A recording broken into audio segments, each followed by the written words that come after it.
I'm out in the beautiful, beautiful city of Palo Alto in California, and I'm currently visiting my friend who's a Stanford researcher slash PhD student in the computer science electrical engineering department here at Stanford. So beautiful. And I am just sitting out here in the main quad, I believe. Here's a quick, so stunning.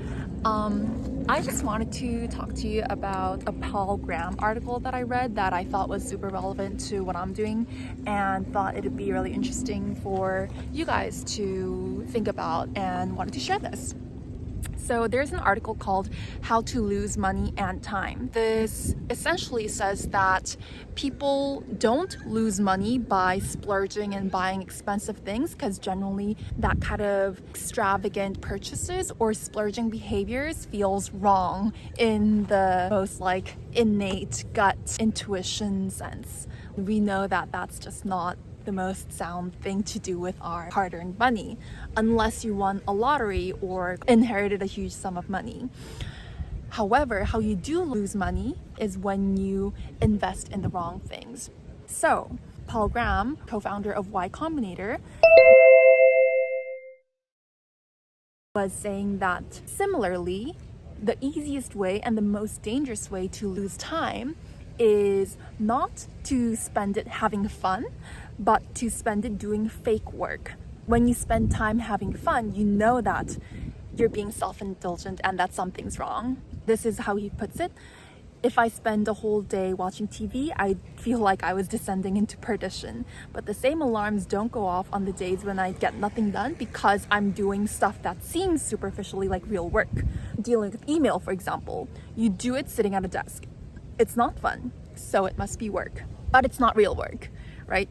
And because they're not necessarily self-indulgent, because they're not fun, they bypass our alarms as being bad actions, which is what makes it such a dangerous trap. For instance, I was thinking about the time in Puerto Rico editing my videos. I didn't sit on the couch and not do anything and just watch TV. I was in fact sitting on my desk, computer plugged in, not doing anything fun. What I did was I looked into my return flights back to New York. I wrapped up some work for my corporate job, which is literally the most offensive way to myself to be spending the time here during this retreat, which is meant to help me leave a corporate job. I looked into new jobs on LinkedIn, which is also counterintuitive to the purpose of this trip. And I read emails. Why? Because it's so easy to help you feel productive that way. I also went down on a Wikipedia rabbit hole, building knowledge, but not going anywhere with that.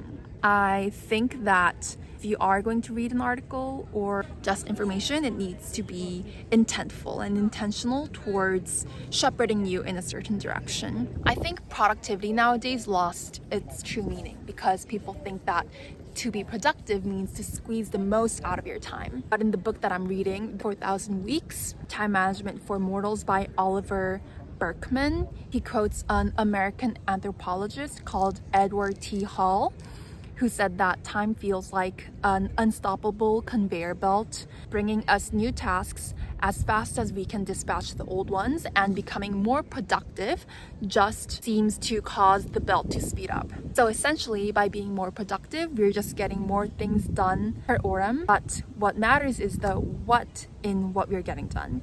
To produce is to create something into the world that society demands and values. In my case, videos that are enjoyed by the viewers, either for entertainment or educational purposes. And for others, it might be to create a company that helps save on taxes, build their health, build assets, invest, etc. And to answer more emails, or to sort out logistical stuff, to read more interesting articles, apply to new jobs, get laundry done. These are meaningful tasks, don't get me wrong.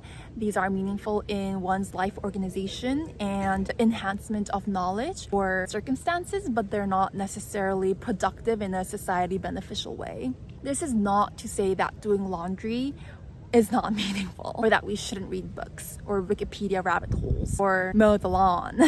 If we don't like our current job, we should definitely apply to more jobs. But what we should do is to be brutally honest with ourselves in what we are achieving when we say we are doing productive work, and clearly define what the end goal and purpose of that task should be. I'm here out in California working on my side project so that I can build runway to leave the corporate world and do more creative pursuits. Then I shouldn't be excusing myself that read some Wikipedia articles is conducive for helping me leave the corporate world and do more creative work. I would be just lying to myself if I tell myself that that's helping me achieve my goal. I shouldn't be even applying to new jobs because that's not allowing myself for a fair shot at exploring my creativity. For me, I think the easiest slippery slope to fall into is watching YouTube videos in the name of research and inspiration. So remember, you don't get poor by splurging and purchasing extravagant stuff.